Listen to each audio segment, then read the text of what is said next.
Thank you, Stephanie. Thank you. Toda.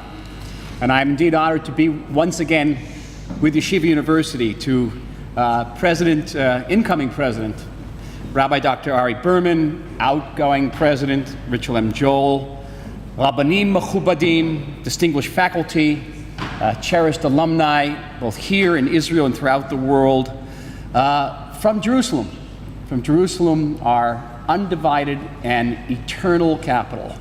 I bid you all shalom. If in our lives we have one fascinating career, we should consider ourselves very, very fortunate. As an historian, as a diplomat, and now as an elected member of Israel's government, I've had 3 fulfilling careers, and I consider myself extraordinarily blessed. Still, there was one career which, to this day, I sometimes wish I had pursued. Long ago, I remember as an undergraduate, I marched into the office of my academic advisor, and I informed him that I wanted to switch my major. Some of you may have done this at some time. I informed him I wanted to switch my major. I was going to switch from Middle Eastern studies to biblical archaeology.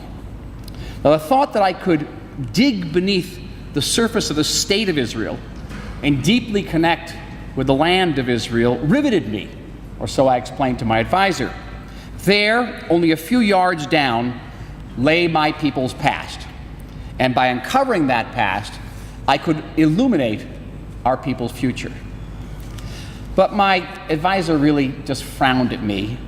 He says, let's be honest, you really have no technical ability, he said, and you don't have much patience, I see, and archaeologists need both.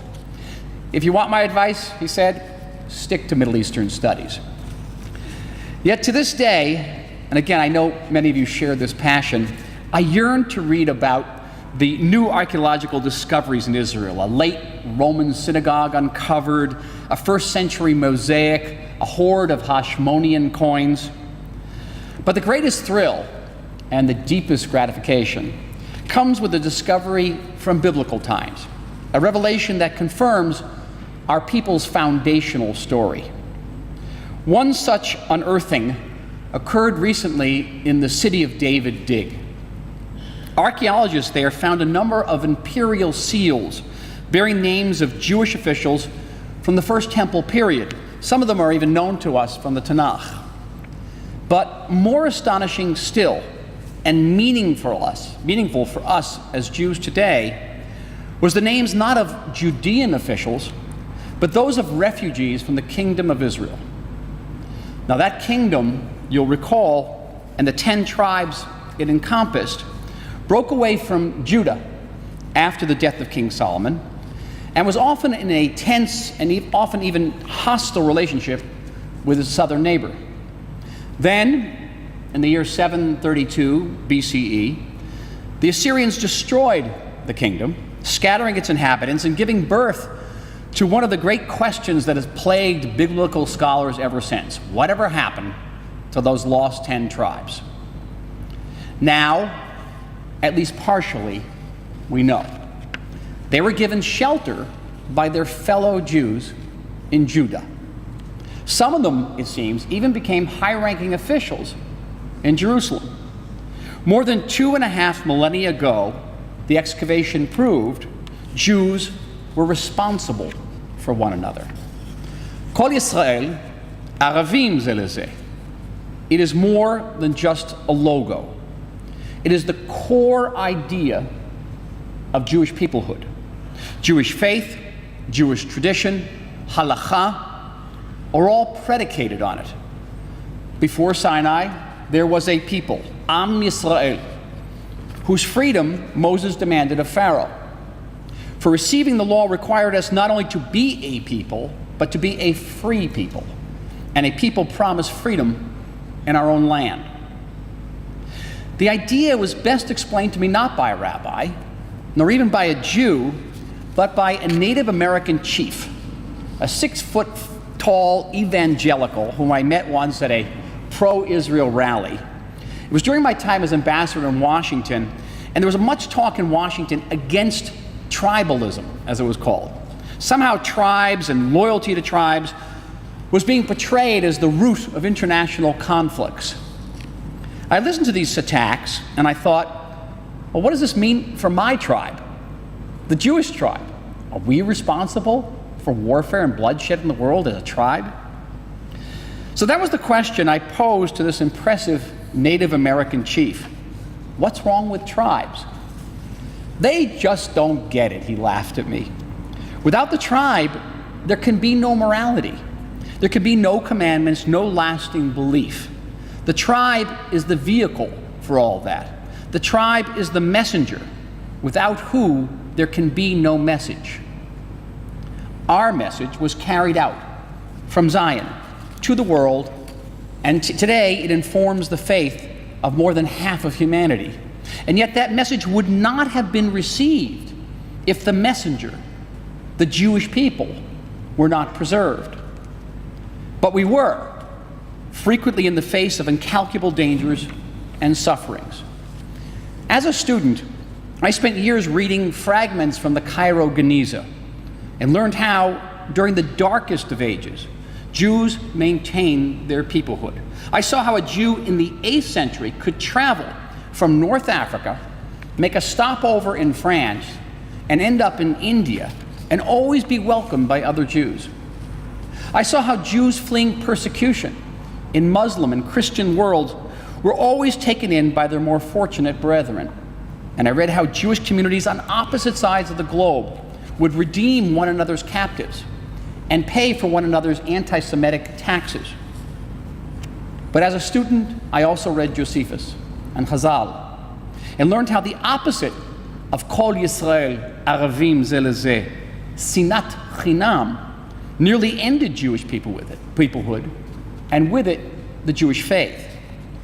I learned finally how modernity posed the greatest of all challenges to Jewish peoplehood. For when Napoleon Bonaparte, in 1806, offered the Jews to be Jewish at home and French in public, in essence to abandon their peoplehood, many Jews took up his offer. They assimilated, or rather, they tried to, only to discover that the modern world still regarded them as Jews. That was the bitter experience of Captain Dreyfus in France of the 1890s, and the nightmarish experience of European Jews 50 years later during the Holocaust. But modernity also gave birth to a new and compelling expression of the ancient idea of Jewish peoplehood. Modernity produced Zionism. Zionism is, quite simply, the national liberation movement of the Jewish people. It is the national effort to fulfill the biblical vision of being a free people in our own land. Without peoplehood, there is no Zionism, nor can peoplehood be preserved today without Zionism. For Zionism produced the paramount guarantor of Jewish peoplehood in the 21st century and beyond. Zionism produced Israel. And Israel is the nation state of the Jewish people. The nation state of the Jewish people. Now, the world contains many thousands of peoples, but very few of them are capable of sustaining a nation state structure. Throughout the Middle East today, long-established nation states are unraveling, but the newest of those nation states, the state of Israel, stands strong. Indeed, this may be Israel's most miraculous accomplishment. The Jews from 70 different countries, lacking a common culture, a common language, could be repatriated to a fingernail-clipping-sized piece of territory, lacking in all natural resources and surrounded by enemies, and create a confident and vibrant state that is high-functioning by any international standard. That is simply miraculous. And that is a state that is not only high-functioning, it is a state which has an army that is more than twice as large as the British and French armies combined. It's a state that has revived Hebrew and made it the language of fine literature, of theater and art, a language which is spoken today by more people than speak Danish, Finnish, or Swedish. a state that is a world leader in technology, in science, in medicine, a state that is one of the handful of democratic countries in the world today never to have known a second of non-democratic governance, and it's the only one of those countries that has never known a second of peace. We achieved all of that because, yes, we are a people. And yes, we can be a difficult people. We can be an impossible people sometimes. If anybody ever doubts whether the Jews of today are not the direct ascendants of the Jews of the Bible, the same people who came out of Egypt and made Moses look up to the sky and say, "Why, God? Why these people?" Anybody who knows Israel today, who recognizes these people from the Bible, should just come and spend a day with me in the Knesset. We are precisely the same people. We are indeed the same people, and despite being stiff-necked at times, we are bound by a sense of Klal Yisrael.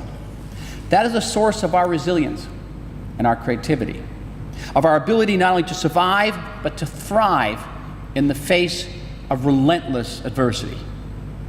And yet it is that peoplehood that is now being challenged and even assaulted, and to the extent that its very future hangs in the balance. The assault comes from many quarters, from those who view the mere mention of a distinct Jewish national identity as somehow politically correct.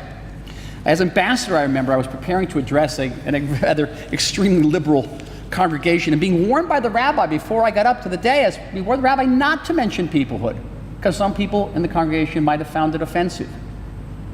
And from the other end of the spectrum, there's also an attack for those who place observance far above peoplehood, so far above that they completely forget peoplehood. In a recent Knesset debate, I had to defend the Jewish Agency, our neighbors from this shul, from members of Knesset who demanded that Israel cut off all of its funding. And why?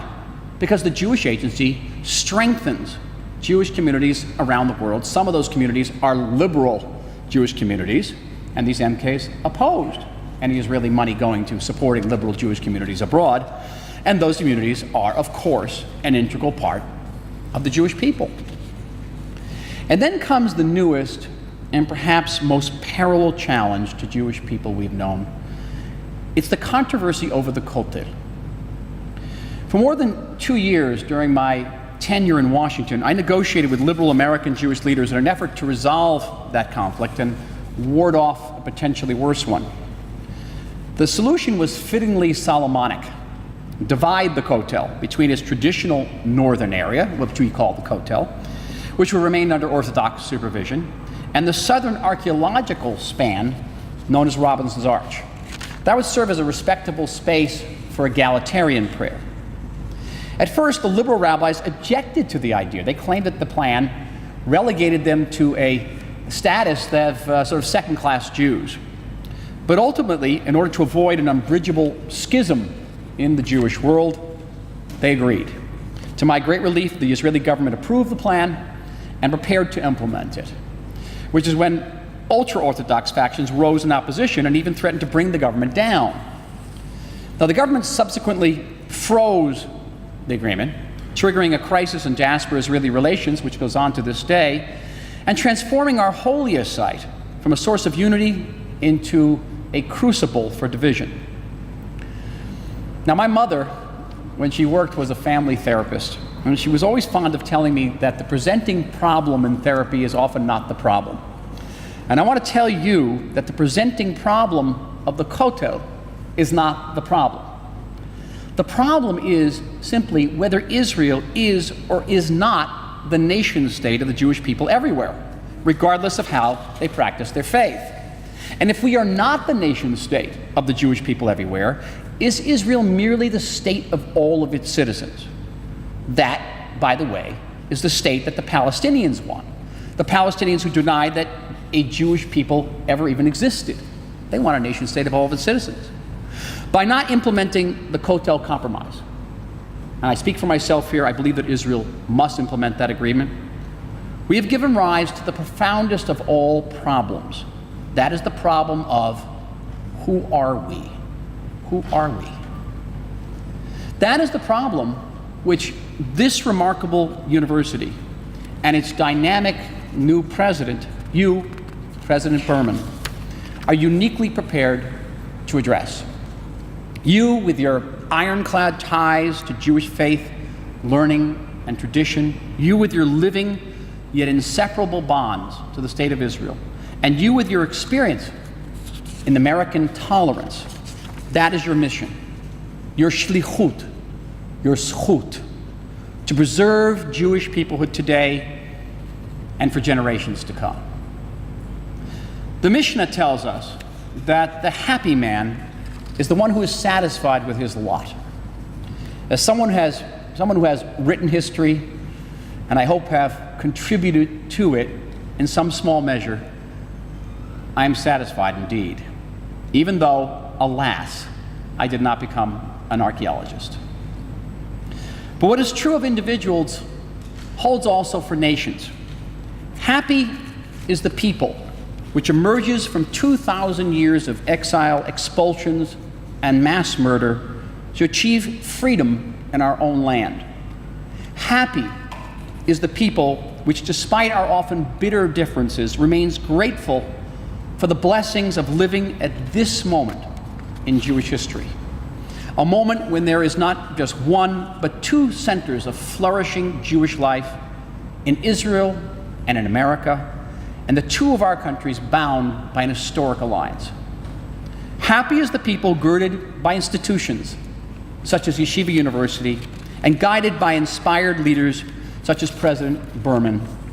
Happy is the Jewish people which, by revealing our past and forging our future, can safeguard our identity forever. Batzlacha to President Berman, Toda to Yeshiva University, Shana Tova, Mikerev Lev, to all of you.